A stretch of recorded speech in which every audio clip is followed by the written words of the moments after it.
duplicates method. So let's start by creating a data set of names and industry where these presumable made-up people work in. So what I did here is I just created a list of lists, and I'm going to put that into a data frame, and then let's see what that looks like. So once I run it, I see that I have name and an industry for all the people that I listed names for. Now, one key thing to note is that for this last 3 rows, I have Arnold and entertainment, so basically I have duplicates of that data. So what does drop duplicates do?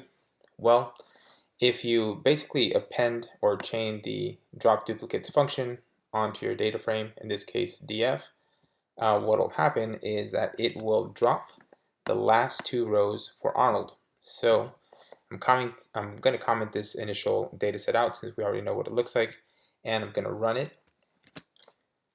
this little next block. And as you can see here, my last 2 records that consisted of Arnold are removed.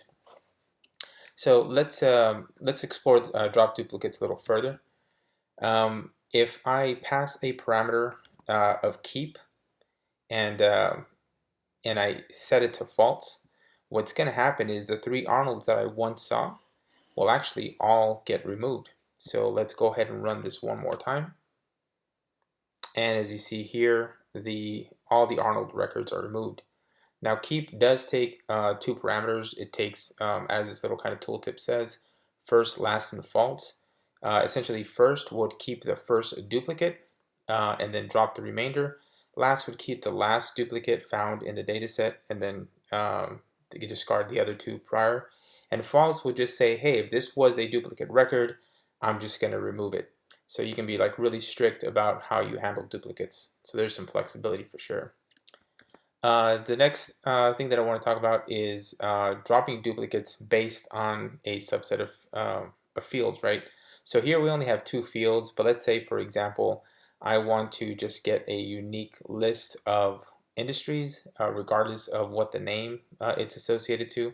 So in order to do that, simply again pass the drop duplicates function or chain it to your data frame, and then you'll pass the subset argument and then set it to the field or multiple fields if you have like a combination of fields that you want to have like uniqueness on. And let's go ahead and run that. And as you can see here, we have unique values: agriculture, retail, aerospace, services, manufacturing, entertainment. So there are no duplicate entries. And so that is how you can use drop duplicates to your advantage.